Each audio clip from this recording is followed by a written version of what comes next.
looking at, once we hit around 30 inmates, we have serious classification problems.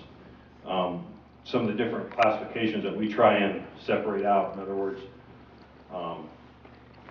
we have to classify those inmates to see what they will fit best in with the population that's already there to avoid future issues. Some of those classifications, not all of them, medical conditions. We had an incident a while back with a tuberculosis scare where we thought an inmate had tuberculosis. Obviously that's an issue if he's in with the general population. Suicide watch, violent risk inmates need to be housed alone, so that in the situation we have where we have 2 bunks per cell and you have to house one by himself, then that takes away an extra bed. Sex offenders, or those with a propensity for sexual violence, current and past criminal charges, in other words, the charges that they're in currently, but also what they've been in on the past and what they've been charged with. Gang affiliation is not something we deal with a lot, but we certainly have seen that come through.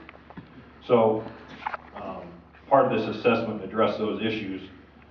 In the calendar year before the assessment, there was 54 days where we exceeded the actual bed capacity, exceeded 38. 133 days we exceeded our operational capacity, which limited us to do a proper classification. And to be perfectly honest, we don't do a proper classification because it's just impossible for us to do. The jail is the single highest liability, not only the sheriff's office, but to the county. And some of those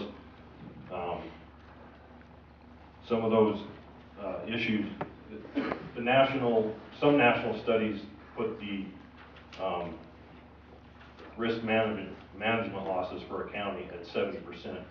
That's directly related to the jail. So it is the single most issue countywide that has lawsuits come out of it and problems.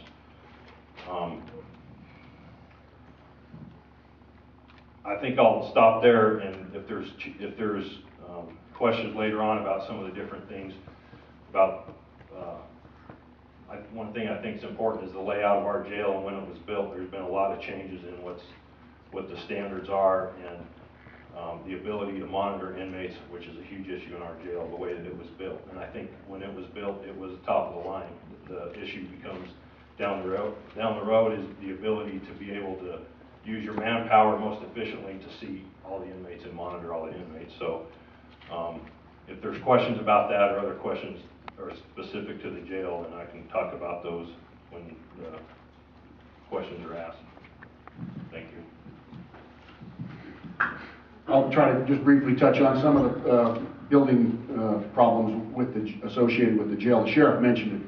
About 2 years ago, when we finally had to go in and completely overhaul the underneath of the jail, literally dig tunnels underneath it by manpower with buckets, that cost the county $250,000. We had to remove the entire sewer system from underneath the jail and replace it. When we were doing that, what precipitated that, when that was brought into office 6 years ago, we were averaging sometimes 3 to 5 times a month or more when we were rotting, roto-rooting, you name it. We were doing it to the sewers up there, and we were accusing the inmates of basically stuffing stuff down the toilets. At the bottom of the day, after I had enough of that, we put in it and had one of the specialty outfits come in and take the cameras to it. Very expensive process. And run laser beams down it and the whole 9 yards trying to figure out what's wrong with it. Essentially what they found was that the place had sunk and the sewer had dips in it, and where we'd been roto-rooting, there's one place in there we estimated it may have been leaking sewage underneath that jail for 5 years. Now you can imagine what it's like to dig underneath the jail with a bucket and a shovel, little shovel, short shovel, not a big shovel, and haul it out. And we essentially had to go underneath the entire dispatch center underneath there and keep it in operation while we were doing it. And so that sewer system had to be replaced. The worst problem we found, once we got it in, was it was illegally hooked up to the city of Kemmerer. The original house hookup that was there, if you remember, was the sheriff's house that sat there. There's a 6-inch sewer hookup with an 8-inch dump coming from above. So right now, if a whole bunch of prisoners right now flush the toilet really hard, the sheriff gets the result downstairs. That's really simple. It doesn't take a lot of mathematician to know the difference if you stuff 8 inches of sewer in a 6-inch hole, what the problem you've got. So that's one of the basic problems with the building. When we addressed the city of Kemmerer about the issue and how we would try to resolve it, we had only one chance to do it in any shape or form, and that was to try to alter the street.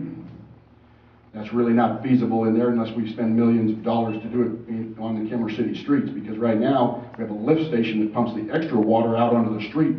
If you haven't driven by there in the wintertime, please do. It's known as the Kemmerer Skating Rink, right outside of there. And we have banned people from parking there. We requested that of the city, because that creates a major hazard for public right there. So our problems are immense in the jail as far as just structural itself and what it has in it. And I can go on and on about the costs that we're putting into it. We're overrunning budgets all the time on it. It was built in the 70s to 40-year-ago standards. And by the same token, when we did it serve our purpose? Absolutely, as a county commissioner. When I got into office, I thought, okay, we can fix these problems, we can put the sewer underneath it and do everything else. I'm telling you right now, as a liability point, those 54 days a year, sleeping people on the floor doesn't sit well with this county commissioner.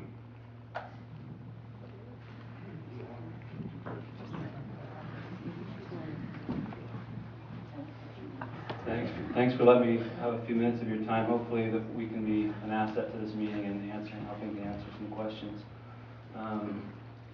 You can see that the commissioners, and especially the sheriff, has been living with these problems for years. And these aren't new problems with this facility. Put the mic by your mouth so we can hear you. Is that better, ma'am? There we go.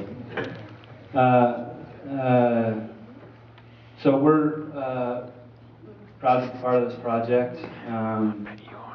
The commissioners have had a lot of foresight in proactively moving this project forward. The benefits that you as a county will experience as you continue this project are lower construction costs, the access to an economic recovery zone bond. For those of you who don't know, that bond allows the county to recapture 45% of the interest that's paid throughout the lifetime of the term of the financing for this project. Right now, there's significantly lower interest rates available in the market than and the chances of those rates going lower are pretty much nil. The chances of them going up are very, very high.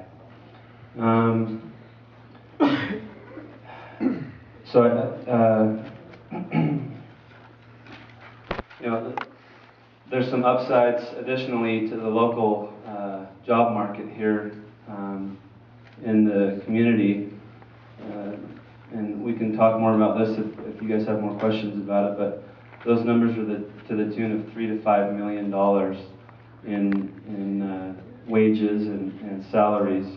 That does not include food and lodging from visiting labor.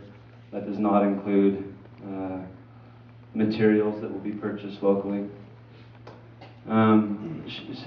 Sheriff Johnson's also discussed a lot of the downsides of not doing the project now. There's a lot of risks, threats and lawsuits and ACLU issues. We're working with another county right now up in Idaho. Their facility's been shut down entirely. They transfer all of their inmates to neighboring counties, and those costs are more than doubling their annual budgets. A little bit of background, a little bit of history on the project. We came across this project and the opportunity on November 3rd through a contact of ours named Ryan Relier with Harbor Capital.